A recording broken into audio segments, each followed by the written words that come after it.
کہ رمضان کا مہینہ ہے جو ایک معتبر مبارک مہینہ ہے. اس کے احترام کے بارے میں کل آپ لوگوں نے انتہائی تفصیل کے ساتھ اور بہت خوبصورتی کے ساتھ بہت ساری چیزیں جو ہمارے سننے والے ہیں دیکھنے والے ہیں ان لوگوں تک پہنچائیں. لیکن اگر آپ سوشل میڈیا پہ جاتے ہیں اور آپ سوشل میڈیا پہ جا کے دیکھتے ہیں تو اس وقت جو حالات ہیں, جو بدتمیزی ہے, جو لفاظی ہے اور جس قسم کے القاب استعمال کیے جا رہے ہیں ایک دوسرے کے بارے میں, وہ کافی تکلیف دہ ہیں. اور وہ پڑھنے کے بعد مطلب ٹھیک ہے آپ ہر مکتبہ فکر سے یہاں موجود ہیں اور کوئی میں نے اس طرح کی بات, میں باخدا یہ کہہ رہا ہوں کہ ہم بریک میں بھی بات کر رہے ہیں, ہم اس کے علاوہ بھی مل رہے ہیں, ہم نماز بھی ساتھ پڑھ رہے ہیں, ہم ساتھ بیٹھے بھی ہیں, کھا بھی رہے ہیں. ہم نے یہاں وہ چیز نہیں دیکھی. ہمارا اسلام, ہمارے مذہب, ہمارے مسلک بہت ساری چیزوں کی آزادی دیتا ہے. کل بڑی خوبصورت بات جو آپ نے کی تھی کہ پاکستان میں ہر طرح کی آزادی موجود ہے. تو یہ کیا سلسلہ شروع ہو گیا قریشی صاحب؟ یہ کیا سلسلہ ہے؟ کس قسم کی باتیں کر رہے ہیں یہ لوگ؟ بسم اللہ والصلاۃ والسلام علی رسول اللہ. بنیادی طور پر جیسا کہ کل ہماری بات رات کے افطار کے سیگمنٹ میں بھی ہمارے محترم ابو محمد صاحب نے ایک بات کہی تھی کہ اسلام صرف نماز روزے کا نام نہیں ہے, اس کے اندر عبادات بھی ہیں, اعتقادات بھی ہیں, معاشیات بھی ہیں, کئی چیزوں کے حوالے سے مل کر اسلام ہوتا ہے. میں ایک حدیث کوٹ کرنا چاہوں گا کہ نبی پاک صلی اللہ تعالیٰ علیہ وآلہ وسلم حجۃ الوداع کے موقع پر جب کعبہ شریف کے سامنے گئے تو آپ نے حجر اسود کو بوسہ دیا اور پھر پیچھے ہٹے اور کعبہ شریف سے مخاطب ہوئے اور آپ نے فرمایا یا کعبہ ان حرمت المؤمن لأعظم حرمتا من کے, اے کعبہ تیری عزت, تیری کرامت, تیری شرافت, تیری شان بہت بڑی ہے, لیکن بندہ مومن کی حرمت تیری حرمت سے زیادہ ہے. یہاں نبی پاک صلی اللہ علیہ وآلہ وسلم نے کسی ایک خاص مکتبہ فکر یا خاص اسکول آف تھاٹ یا خاص طبقہ فکر کے مومن کی بات نہیں کی ہے. یہاں کلہم جو صاحب ایمان شخص ہے اس کی عزت نفس, اس کی حرمت عزت کی بات کی ہے. قرآن مجید قرآن رشید کو دیکھیں تو اللہ تعالیٰ نے ہمارے لیے تمام چیزیں واضح اور کھول کر قرآن مجید میں بیان فرما دی ہیں. قرآن میں اللہ تعالیٰ نے, میں تو پرابلم ہمارے لیے یہ ہے تھوڑا سا فیصل بھائی کہ اس میں ہم سارے ہی شامل ہیں, لیکن تھوڑا سا جو ہمارے میڈیا ہاؤسز ہیں ان کا بھی تھوڑی سی بلکہ بہت زیادہ کوتاہی ہے کہ دن کے 24 گھنٹے کی اگر ہماری نشریات ہیں تو رمضان کو چھوڑ کر ہم دیکھیں ذرا کہ پورا سال ہم ان میں سے کتنے منٹ یا کتنے گھنٹے ہم اسلام کو دیتے ہیں, اپنے مذہب کو دیتے ہیں.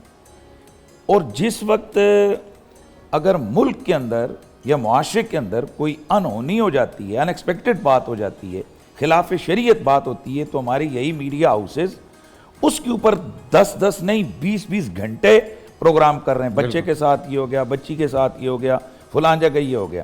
کویسچن یہ ہے کہ ہم نے اپنی قوم کی رہنمائی کے لیے یا تعمیر ملت کے لیے ہم نے اپنا کنٹریبیوشن, اپنا حصہ کتنا ڈالا ہے. تو میں وہ یہ کہہ رہا تھا کہ افسوس یہ ہے کہ اگر مسلسل ہمارے لوگوں کو سننے کو یہ چیزیں ملیں تو یہ کوئی عجیب چیز نہیں ہے. قرآن مجید میں سورۃ الحجرات کو ہی اگر ہم پڑھیں تو وہاں پر اللہ تعالیٰ نے بڑا واضح طور پر حکم دیا ہے کہ کسی کے گندے لقب سے, برے ناموں سے کسی کو مت پکارو. بالکل. اس کی وجہ کیا ہے کہ اس سے اس کی بے عزتی ہے, اس کی عزت نفس مجروح ہوتی ہے. اسی لیے اللہ کے نبی نے پوری زندگی کبھی بھی مذاق نہیں فرمایا, مزاح فرمایا. مزاح اس لطیف بات کو کہتے ہیں جو اگلے کو خوش کر دے, اور مذاق وہ بات کہ جس کے اندر جھوٹ اور سچ کی ملاوٹ ہو اور اگلے کی دل آزاری کا بھی پہلو نکلتا ہو. تو اللہ کے رسول نے اس کو ناپسند فرمایا. حتیٰ کہ ایک دن ایک صحابی رسول نے, بعض صحابہ آپس میں بڑا پیار کرتے تھے, ایک صحابی بیٹھے ہوئے تھے, انہوں نے اپنے جوتے اتارے تو صحابی رسول نے دوسرے جو تھے انہوں نے کہا یار اس کے جوتے نا چھپا دو تاکہ یہ ہوتا ہے جیسے مذاق میں شغل میں بھائی، وہ سفر میں، حضر میں، جنگ میں، امن میں، وہ سارے آپس میں بھائی بھائی، قرآن ان کو بھائی بھائی کہہ رہا ہے.